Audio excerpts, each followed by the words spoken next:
Q1. 인류를 위해 평생을 투쟁할 수 있었던 첫 계기는 무엇이었나요? 제가 학업을 마친 후 처음 했던 일은 유엔의 주니어 전문가 자격으로 콩고에 파견을 간 겁니다. 콩고는 1960년 6월 30일에 독립했습니다. 저는 1961년에 콩고에 도착했는데요. 킨샤사 판자촌에 굶주린 사람들, 특히 아이들과 청소년들이 매일 저녁 우리가 있던 할리나 쪽으로 왔어요. 그들은 호텔 철조망을 딛고 기어 올라와 인도인 요리사가 철조망 너머로 던지는 고기 조각과 야채, 우리들이 남긴 음식을 얻어가려고 했습니다. 하지만 구르카 장병들은 그들이 가진 총으로 굶주린 아이들의 머리를 가격해 아스팔트 길 위로 밀어냈죠. 그런데 우리는 음악이 흐르고 있는 2층에서 식사를 하고 유리창을 통해 그 광경을 지켜볼 뿐이었습니다. 수천 명의 굶주린 사람들이 우리가 남긴 음식을 조금이라도 얻어내려고 애쓰는 장면을요. 그 순간 제 안에서 뭔가 일어났어요. 그러니까 콩고의 어려운 실상을 매일 마주하다 보니 새로운 신념이 저절로 피어났다는 말씀이시네요. Q2. 목숨을 걸면서까지 스위스 은행의 비리를 고발한 이유가 무엇인가요? 바로 체 게바라와의 만남입니다. 1964년 4월에 프라하에서 전화 한 통이 걸려옵니다. 제네바에서 열리는 설탕 생산자 협회 국제회의에 쿠바 대표단이 참석한다는 거였어요. 대표단의 단장은 체였습니다. 당시 전 낡은 검은색 모리스 자동차를 가지고 있었고 12일 동안 체를 위해 운전했습니다. 그리고 마지막 날 저는 정말 큰 용기를 냈습니다. 사령관님, 당신과 함께 가겠어요. 체는 그래 같이 가자라고 하면서 유리창으로 저를 데려갔습니다. 체가 말했죠. 자, 이 도시가 보이지? 네, 사령관님. 너는 여기에서 태어났어. 여기가 바로 괴물의 뇌야. 네가 투쟁할 곳은 바로 여기야. 그리고 그는 그대로 떠났습니다. 그는 저에게 투쟁의 길을 알려줬습니다. 그러니까 체 게바라와의 만남을 통해 또 다른 투쟁 방식에 대해 깨달았고 그걸 실행에 옮기다 보니 저절로 목숨까지 위험해지셨다는 말씀이시네요. Q3. 체 게바라가 알려준 혁명적 투쟁 방법이란 무엇인가요? 바로 전복적 통합이죠. 통제적인 기구에 들어가서 전복적 통합을 시도하기. 즉, 그 기관을 전복시키는 것. 그들의 힘을 혁명의 고유한 목표를 위해 이용하는 겁니다. 레닌이 가장 좋아했던 그의 동지 부하린이 말하길 혁명가는 원칙이 있는 기회주의자들이라고 했습니다. 저는 바로 이 전복적 통합이라는 전략을 오늘날까지도 활용하고 있습니다. 저는 교수가 되었습니다. 교수직을 통해 투쟁을 할 수 있었고요. 또 저는 제네바 시민들의 투표로 연방의회에 선출되어 투쟁을 할 수 있었습니다. 코피 아난 총장이 저를 유엔의 특별보고관으로 임명한 덕분에 투쟁을 할 수 있었고요. 그리고 이렇게 한국 방송에서 강연을 하는 지금 수백만 명에게 말할 수 있는 기회를 얻었습니다. 이것이 바로 전복적 전략입니다. 그러니까 뜻이 맞는 민중과 더불어 사회의 민낯을 세상에 전해 잘못된 정권이나 체제가 스스로 무너지게끔 유도하는 방식이네요. Q4. 아직도 인류는 매일 수백만 명씩 희생되고 있다는 게 사실인가요? 기아는 매일 수백만 명을 희생시킵니다. 방글라데시와 몽고, 과테말라, 그리고 니제르와 같은 해외에서 임무를 수행할 때 아이들이 기아로 죽어가는 것을 봤는데요. 굶주림으로 아이들이 사망하는 것을 보면 너무 고통스럽고 참혹한 죽음이라 차마 잊지 못합니다. 비행기를 타고 제네바로 돌아와 아무 일 없었던 것처럼 부르주아적 삶에 안주할 수 없죠. 그런데 우리가 모두 투쟁 동기를 가진다는 건 힘들지 않을까요? 제 투쟁의 동기는 아주 단순하며 아주 원초적이고 아주 평범합니다. 단지 국가, 지역, 국제적으로 맡았던 직책과 여러 책을 통해 생각을 표현할 수 있는 특권을 가진 거죠. 앞으로 우리가 어떤 일을 하면 좋을까요? 우리가 할 수 있는 유일한 일은 우리가 본 것을 말하는 것입니다. 그래서 집단의식을 깨어나게 하는 것이죠. 저의 투쟁은 제가 직접 본 것을 말하는 아주 기본적인 도덕적 의무에서 나온 겁니다. 목소리를 낼 수 없는 이들을 구하기 위해 해야 할 일인 거죠. Q5. 5초마다 아이들이 살해당하고 있다는 게 사실인가요? 5초마다 10세 미만의 아동이 기아 또는 그로 인한 질병으로 죽어가고 있습니다. 유엔 식량농업기구의 식량 관련 통계들은 그 누구도 토를 달 수 없을 텐데요. 오늘날 세계 농업 생산량은 120억 명의 인구를 먹여 살릴 수 있다고 합니다. 즉 현재 인구의 2배까지 말이죠. 그 말은 오늘날 인류 역사상 처음으로 기아로 인한 사망은 숙명이 아니라는 겁니다. 과거와는 다르게 전혀 숙명이 아니라는 거죠. 분배가 공정하다면 현재 인구의 2배가 정상적으로 음식을 섭취할 수 있습니다. 그러니까 기아로 사망하는 아이들은 살해당하는 거죠. 살해요. 아이들이 굶어 죽는 것은 결코 숙명이 아닙니다. 기아는 인간의 손으로 만들어진 거예요. 내일이면 인간이 되취할 수 있습니다. 나중에 이야기할 몇몇 개혁으로요. 그러니까 식량이 풍족함에도 불구하고 아이들이 5초마다 굶어 죽는 이유는 우리 무관심에 의한 살인 방조죄에 해당할 수 있으므로 이 같은 행위를 막기 위한 공정한 재분배를 조속히 실행해야 한다는 말씀이시네요. Q6. 세계보건기구에서 정한 최소 열량을 확보하지 못한 인간은 어떻게 되나요? 인간은 숨을 쉬지 않고 3분을 견디며 물을 마시지 않고 3일,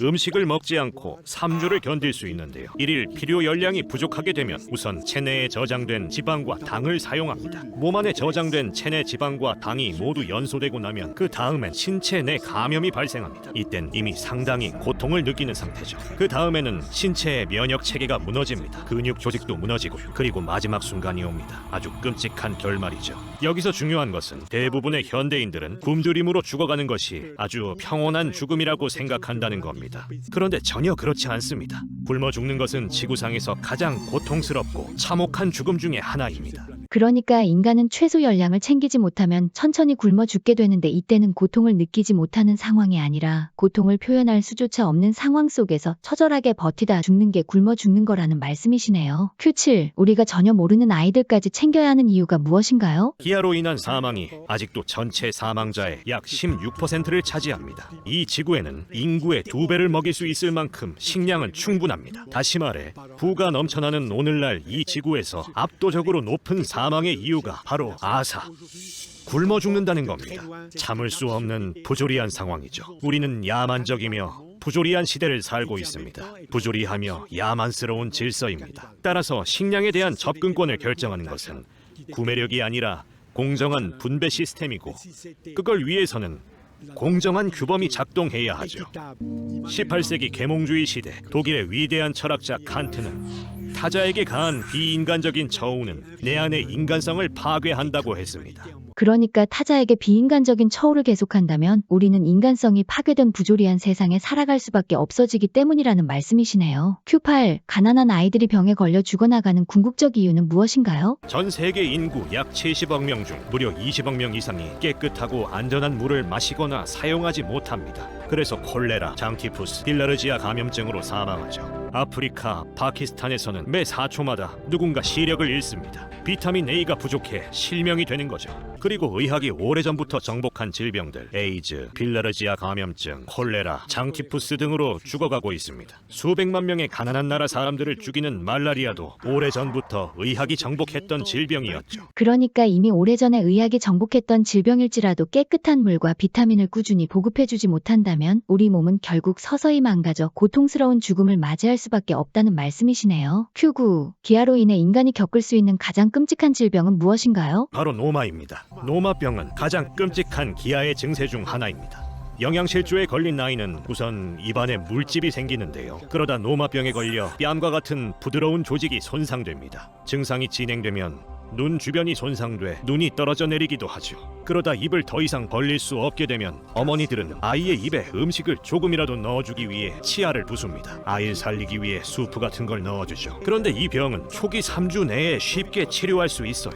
2에서 4유로 하는 항생제만 먹으면 치료가 됩니다. 그런데 가장 가난한 국가에 돈이 없는 어머니들은 노마병에 걸린 아이를 치료할 돈이 한 푼도 없죠. 그들이 그렇게 가난하지 않았다면 치료를 할 수 있었겠죠. 그러니까 기아에 의해 죽는 사람들은 영양실조에 의해 면역력까지 약해져 끔찍한 질병을 동반한 상태에서 죽는 경우가 대부분이라는 말씀이시네요. Q10. 인간의 수명을 결정하는 궁극적 요소는 무엇일까요? 출생 장소, 즉 어디에서 태어났느냐에 따라 기대 수명과 평균 수명이 완전히 다릅니다. 제가 생존한 것은 제네바에서 태어났기 때문입니다. 그런데 출생은 우연에 의한 것이죠. 완전히 운이죠. 우리가 그럴 자격이 있거나 지적 능력이 뛰어나서가 아니라요. 그렇다면 우리에겐 아주 당연한 의무가 있다는 그런 생각을 하게 됩니다. 정원 명령에 따라 말해본다면 나는 타자이고 타자는 나죠. 그런데 타자가 죽는 거예요. 타자는 삶의 토대가 없고 나는 있습니다. 그럼 나와 같은 타자를 위해 투쟁해야죠. 그도 나와 같은 삶을 누릴 수 있도록요. 그러니까 인간 수명의 궁극적 요소는 출생 장소이므로 출생 격차를 줄이기 위해 투쟁하는 것이 궁극적 해결 방법이 될 수 있다는 말씀이시네요. Q11. 우리의 집단 의식이 죽어가고 있다는 근거는 무엇인가요? 예를 하나 들죠. 2001년 9월 11일이었죠. 이슬람 극단주의자들이 미국인들에게 끔찍한 공격을 했습니다. 이 테러 공격으로 인해 뉴욕과 북미에서 무려 65개 국적의 희생자, 총 2,996명의 희생자가 발생했습니다. 전 세계가 격분했습니다. 너무나 참혹하고 있을 수 없는 일이라고 목소리를 높였죠. 그런데 9월 11일 바로 그날 가장 절대적인 침묵 속에서 10세 미만의 아동들 17,000명 이상이 기아로 사망했습니다. 굶주림으로 인한 학살이 마치 일상처럼 벌어지고 있었던 거죠. 하지만 우리의 집단 의식은 전혀 반발하지 않았습니다. 그러니까 우리가 진짜로 모든 목숨값을 수평적으로 바라보며 소중히 생각하는 사람들이었다면 매일같이 9.11 테러보다 더 많은 사망자가 나오는 기아에 의한 사망에도 집단 의식이 분명 반발했어야 했는데 우리의 집단 의식은 전혀 반발하지 않았다는 말씀이시네요. Q12. 기아에 인한 살상의 가장 큰 책임자들은 누구인가요? 굶주림이 발생하는 이유는 제3세계 국가들이 가지고 있는 외채 때문입니다. 하이클럽과 IMF가 바로 기아로 인한 살상의 가장 큰 책임자들입니다. 유럽연합의 경우를 살펴보면요, 유럽에서 과잉 생산된 농산물을 아주 저렴한 가격으로 아프리카 시장에 공급하면서 아프리카 농업을 죽이고 있는 겁니다. 두 번째 기아의 책임자인 것이죠. 세 번째 구조적 책임자는 바로 증권시장입니다. 증시에서 기초식량 작물이 거래되는 걸 아시나요? 예를 들어 UBS 또는 크레디트 스위스 은행에서 바로 투자 증서를 구입해 쌀에 투자할 수 있습니다. 그럼 곧바로 쌀 가격이 폭등하는 거예요. 마지막 책임자를 살펴볼까요? 그것은 바로 랜드 그래빙, 즉 토지 강탈입니다. 지난해 제3세계 국가의 경작지 4,100만 헥타르가 매입되었고 그중 99%가 임대됐습니다. 그러니까 고래 싸움에 새우등이 터진다고 다국적 기업 간의 경쟁으로 가장 큰 피해를 보는 사람들은 가난한 국가의 국민이었다는 말씀이시네요. Q13. 세계은행은 왜 다국적 기업의 토지 강탈을 옹호하며 지원하는 건가요? 세계은행 측에선 아프리카 농민들의 생산성이 낮다고 주장합니다. 그들의 땅을 매입해 최대한 잘 활용할 수 있는 금융기업에 맡기는 것이 많은 사람들에게 더 낫다고 보는 거죠. 물론 기아 상황에도요. 그들은 세계 시장에 접근할 수 있으니까요. 하지만 그동안 간신히 입에 풀칠을 해오던 농민들은 마을에서 쫓겨났습니다. 여성들은 성매매를 하게 되고 아이들은 펠라그라에 걸려 사망하기도 합니다. 가장들은 만성 실업으로 인해 위험을 잃죠. 그들이 살아온 농지에서 쫓겨나면서요. 그러니까 세계은행이 현재 실행하고 있는 방식은 언발의 오줌 누기식 대처로 악순환을 초래하고 있으니 근본적인 해결 방식은 아니라는 말씀이시네요. Q14. 기아로 죽는 걸 알면서도 법안을 안 바꾸는 데에는 이유가 있지 않을까요? 이런 것들을 근본적으로 바꾸는데 문제는 전혀 없습니다. 즉각적으로 이 작동 방식을 부술 수 있습니다. 어려운 문제가 아니에요. 단 하나의 조항만 추가하면 됩니다. 기초식량에 대한 투기는 금지한다. 그러면 몇 주 안에 수백만, 수천만의 사람들을 구할 수 있습니다. 마찬가지로 토지 강탈을 금지하는 것도 가능한데요. 세계은행이 땅을 매입하려는 다국적 기업에게 대출을 중지하면 됩니다. 우리가 봉착한 이 문제의 해결은 아주 쉽습니다. 문제의 책임자는 파악되었고 그들의 범죄 결과도 알려졌습니다. 필요한 개혁도 가능한 것으로 밝혀졌죠. 그러나 동시에 이 개혁을 막는 이득권자들의 이익은 엄청납니다. 그래서 바로 의식의 봉기가 필요합니다. 그러니까 선진국에는 식량 투기를 금지하는 조항을 추가하고 다국적 기업에는 토지 강탈을 위한 대출을 금지하기만 하여도 기아로 인한 수많은 희생자를 살릴 수 있다는 말씀이시네요. Q15. 다국적 기업의 힘이 국가를 넘어섰다는 게 사실인가요? 세계은행의 보고에 따르면요, 세계적으로 가장 강력한 500여 개의 다국적 기업들이 제조업과 금융, 서비스 등 모든 분야를 망라해서 전 세계에서 1년간 생산된 모든 재화인 세계 총 생산의 52.8%를 차지합니다. 이들은 지구상에서 어떤 인간이나 교황, 황제도 갖지 못한 힘을 가지고 있죠. 예를 들어보죠. 우린 다국적 기업들이 많은 일을 한다고 믿죠. 스위스 바젤 지역의 제약업체들은 3개월마다 새로운 약품을 출시합니다. 월스트리트는 새로운 금융상품을 6개월마다 출시하며 엄청난 활력과 창의력, 생산력을 발휘하죠. 이것이 다국적 기업 TNC입니다. 그러니까 다국적 기업은 이미 전 세계 국민이 내는 세금보다 더 많은 돈을 벌어들이고 있기 때문에 그 어떠한 국가보다 힘이 더 세졌다고 봐야 한다는 말씀이시네요. Q16. 다국적 기업이 국가보다 힘이 세지면 안 되는 이유가 무엇인가요? 다국적 기업들의 유일한 전략은 이윤의 극대화입니다. 그들은 사람들의 식량권, 건강권, 주거권, 그리고 교육권은 전혀 신경 쓰지 않습니다. 예를 들어보죠. 콜타는 바위층, 아주 잘 부서지기 쉬운 암벽에서 채굴이 되는데요. 때문에 무려 깊이가 20m나 되는 갱도에는 8에서 12세 아이들만이 로프에 매달려 내려갈 수밖에 없습니다. 정말 하찮은 돈을 받고서요. 그렇게 받은 돈 몇 푼 덕분에 내전과 기아가 있는 마니에마, 이투리 같은 곳에서 가족들이 생계를 유지할 수 있으니까요. 그러나 갱도가 무너지면 아이들도 함께 매몰됩니다. 아이들이 채굴한 콜탄은 다국적 기업에 팝니다. 리오 틴토나 글렌코어와 같은 다국적 기업이 매입을 하는 거죠.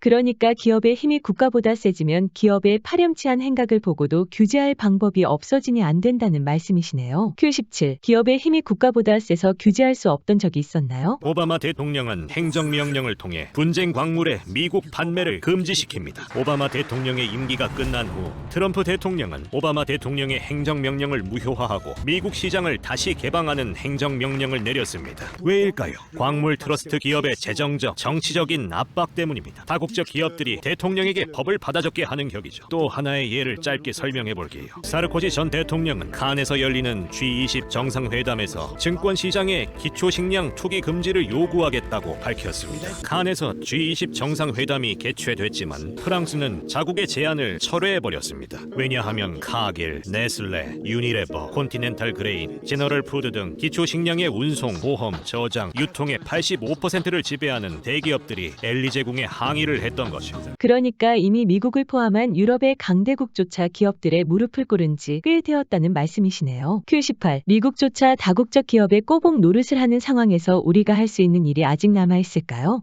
프랑스와 스위스 헌법의 예를 들어보죠. 한국의 헌법을 예로 들어도 됩니다. 다 법률이 있죠. 헌법에는 시위권, 투표권, 그리고 총파업을 할 권리가 포함이 됩니다. 손에 들 수 있는 모든 도구와 무기를 가지고 정부에 압박을 가해 정책을 완전히 바꾸게 할 수 있습니다. 프랑스 국민은 유럽에서 생산된 잉여 농산물을 아프리카에 수출하는 것을 반대하라고 정부에 압력을 가할 수 있습니다. 각국에서 증시 투기에 대한 법을 바꾸어 기초식량에 투기 자본이 붙는 상품을 제외하라고 할 수 있습니다. 국회의원들에게 압력을 넣어 각국에서 법을 개정하도록 할 수 있죠. 우리가 해야 하는 건 그 무기를 들고 사용해야 한다는 것, 그것뿐입니다. 우리에게는 책임이 있습니다. 의식의 봉기가 필요해요. 전 언젠가 그 봉기가 일어날 거라 절대적으로 확신합니다.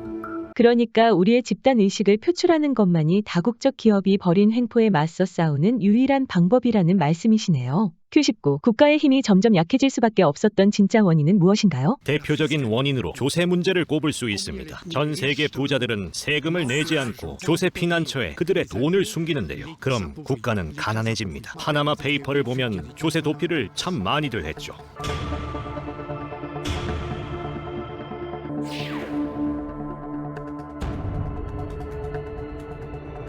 다국적 기업뿐만 아니라 아주 부유한 사람들, 그들은 세금을 거의 내지 않습니다. 그들의 변호사들은 해외 회사를 만들어줍니다. 그들은 해외 페이퍼 컴퍼니를 만들기 위해 정당하지 않은 조작을 많이 합니다. 인터폴의 전 사무총장이었던 켄달은 말했습니다. 어떤 자금이 3번 정도 국적을 바꿔서 자금 세탁이 되면 실제 소유주가 누구인지 찾기 어렵다고요. 그러니까 페이퍼 컴퍼니 같은 방식으로 조세 회피를 하는 것이 국가의 힘을 약하게 만드는 진짜 원인이라는 말씀이시네요. Q20. 페이퍼 컴퍼니에 의한 자금 세탁의 원리와 해결책은 무엇인가요? 예를 들어 한국의 아주 부유한 기업인이 제네바에 변호사를 둡니다. 그리고 그 변호사가 해외 페이퍼 컴퍼니 같은 회사를 만들어주면 부유한 기업인은 그곳에 자신의 수입을 송금하는 거죠. 한국은 어떠한 세무조사로도 이 돈을 추적해낼 수 없습니다. 이런 조세 회피는 합법적이며 기술적으로 활용이 잘 되고 있습니다. 이로 인해 국가의 정당한 수입은 줄어들고 복지 국가는 천천히 파괴되어 가죠. 프랑스 국립은행에 따르면 360억 유로의 세금을 징수하지 못했다고 합니다. 각국 정부들은 세금 도피처의 자금줄을 말릴 수 있습니다. 만약 국제적인 조세 방식을 따르지 않는 국가들의 경우 그 국가를 출처로 하는 송금을 더 이상 허용하지 않는 거죠. 그러니까 해외 변호사가 그 나라 법에 저촉되지 않는 선에서 만든 유령 회사와 한국 기업이 실제로 거래한 것처럼 서류를 꾸미면 합법적으로 세무조사를 피해갈 수 있다 보니 국제적인 조세 방식을 따르지 않는 나라에는 송금 자체를 허용하지 않겠다는 법을 만들어야 이 같은 방식의 자금 세탁을 막을 수 있다는 말씀이시네요. Q21. 스위스 은행이 자금 세탁을 할 수밖에 없었던 이유는 무엇인가요? 스위스는 자원이 전혀 없습니다. 산에서 내려오는 약간의 수자원과 그로 인한 전력 생산이 전부죠. 원자재가 전혀 없는 상황이다 보니 스위스 은행들의 원자재는 타인의 돈, 다른 나라에서 오는 돈입니다. 자유로운 환전 제도 덕분에 변호사들은 해외 페이퍼 컴퍼니를 세웠고 스위스는 마치 알리바바의 동굴처럼 되었죠. 즉 3세계 국가 엘리트들이 부패로 쌓아 올린 이윤을 스위스에 축적할 수 있게 됐습니다. 세계적인 범죄 조직의 돈과 수십억의 유로가 스페인, 프랑스 등의 조세 피난처로 갔죠. 스위스는 바로 이 은행들 덕분에 세계에서 두 번째로 부유한 나라가 됐습니다. 그러니까 스위스는 지정학적으로 매우 불리한 형국이다 보니 중립국으로 살아남기 위한 전략으로 금융을 선택했고, 그러다 보니 자연스럽게 부자들의 돈 세탁까지 허용하는 국가로 전락했다는 말씀이시네요. Q22 부자들의 위협에도 꼭 말을 시전할 수 있었던 이유는 무엇인가요? 저도 위협을 받은 적이 있고 또다시 위협을 받을 수도 있겠죠. 안전을 위해 몇 가지 조치를 취할 수 있지만 이런 위험이 발생하는 것을 아예 막을 수는 없습니다. 하지만 그 위험이 콩고 아니면 북한의 운동가가 무릅써야 하는 위험에 비교될 수는 없죠. 또 토지를 갈취당한 농민이 겪는 위험에 비교될 수도 없습니다. 그들이 가족을 부양하고 존엄성을 지키며 살기 위해 겪어야 하는 위험에 비하면 제가 겪은 위험은 아무것도 아니죠. 별거 아니에요. 소수의 사람들만이 정보 접근이 가능하고 문학과 담화를 만들어낼 수 있다고 가정해보죠. 만약 여러분이 그 소수의 사람들 중 하나라면 의무가 있습니다. 용기가 필요한 일이 전혀 아니죠. 그저 그뿐입니다. 내가 그 의무를 다하지 않는다면 더 이상 거울 속 자신을 바라보지 못할 거예요. 그러니까 나보다 더 위협적인 상황에 놓여 있는 사람들을 자주 마주하다 보니 내가 겪고 있는 위협은 별거 아니라는 생각이 들어 견딜 수 있었다는 말씀이시네요. Q23 자본주의도 앞으로 개선한다면 괜찮은 제도가 될 수 있지 않을까요? 자본주의는 탄압의 도구입니다. 탄압의 도구로서 자본주의 체제는 완전히 파괴되어야 합니다. 그 어떤 탄압 체제도 개선될 수는 없었습니다. 예를 들어볼게요. 노예 제도는 수백 년간 지속되었는데요. 그건 노예를 덜 노예답게 한다는 건데 인간은 그냥 인간일 뿐이죠. 여성 차별의 경우도 수세기 동안 오래 지속되어 왔는데요. 19세기까지 프랑스 철학자들은 여성이 영혼을 가졌는지에 대해 토론할 정도였죠. 아주 오랫동안 여성들이 겪어야 했던 신체적 차별, 경제적 차별, 그리고 사회적 차별은 사라져야 하는 겁니다. 여성 차별도 개선해서는 해결할 수 없어요. 철폐해야 합니다. 아예 제거해야죠. 새로운 세상이 나오려면 어떤 차별의 도구도 마찬가지로 모두 제거해야 합니다. 그러니까 인간의 기본 권리를 차별하고 자유를 탄압하는 모든 것들은 앞으로 개선해야 할 대상이 아니라 마땅히 제거해야 할 대상으로 봐야 한다는 말씀이시네요. Q24 새로운 세계 유토피아는 어떤 세계관을 표방하게 될까요? 새로운 세계는 인간의 내부에서 해방된 자유로부터 만들어진 세계입니다. 예를 들어볼게요. 혁명이 시작된 그날 만약 한국에서 온 방송 기자가 있었다면 어땠을까요? 이렇게 물어봤을 수도 있겠죠. 2년 후 발표될 인권과 시민권 선언문은 어떤 것인가요? 새로운 세계를 탄생시킬 헌법과 기구는 도대체 무엇일까요? 얼마나 황당한 질문입니까? 누가 세상의 질서를 파괴할진 아무도 모릅니다. 또 그 질서에서 해방된 사람들이 가게 될 길조차 그 누구도 알 수가 없습니다. 유토피아는 우리 안에 있습니다. 전 완전히 다른 세상을 꿈꿔요. 그건 우리 안에 있죠. 그러니까 유토피아란 개인이 꿈꾸는 미래가 아닌 우리가 모두 꿈꾸는 미래여야 하므로 아무도 모를 수밖에 없다는 말씀이시네요. Q25 자유로운 세상이 올 수밖에 없는 이유는 무엇인가요? 인류 역사에서 우리의 경험을 살펴보면 해방의 역사가 계속 이루어졌다는 겁니다. 우리의 삶은 다 의미가 있고 역사 또한 의미가 있습니다. 민중의 집단투쟁으로 이룰 유토피아는 장폴 사르트르의 말처럼 구현될 겁니다. 적을 알고 적을 무찔러야 한다. 사르트르는 또 말했죠. 사람을 사랑한다는 것은 구속하는 이들을 증오하는 게 아니라 구속하는 구조 자체를 증오하는 것이다. 심리적 차원이 아니라 인간을 구속하는 것, 즉 자유, 존엄, 주권을 빼앗는 구조에 대해서 말하는 겁니다. 프랑스 사회당을 창당한 장 조레스는 말했죠. 널린 시체가 가득한 길이 정의로 인도한다. 그들은 모든 꽃을 꺾을 수 있어도 봄을 꺾지는 못한다. 이게 바로 우리가 가질 수 있는 유일한 확신입니다. 그러니까 인류의 역사는 해방의 역사이므로 인류의 역사가 이어지는 한 자유로운 세상은 결국 올 수밖에 없다는 말씀이시네요. 26. 해방의 역사를 이어갈 민중에게 마지막으로 하고 싶은 말이 있나요? 아니요. 교훈을 주는 자들보다 더 나쁜 사람은 없어요. 우리가 잘 알고 있는 피델 카스트로는 죽기 얼마 전에 인터뷰를 했습니다. 기자들 중 한 명이 그에게 이렇게 물었습니다. 젊은이들에게 하고 싶은 말씀이 있나요? 피델은 말했죠. 그들이 부러워요. 젊은이들에게 그들이 정말 부럽다고 전해주세요. 그들이 젊었을 때 승리하게 될 투쟁을 하는 것.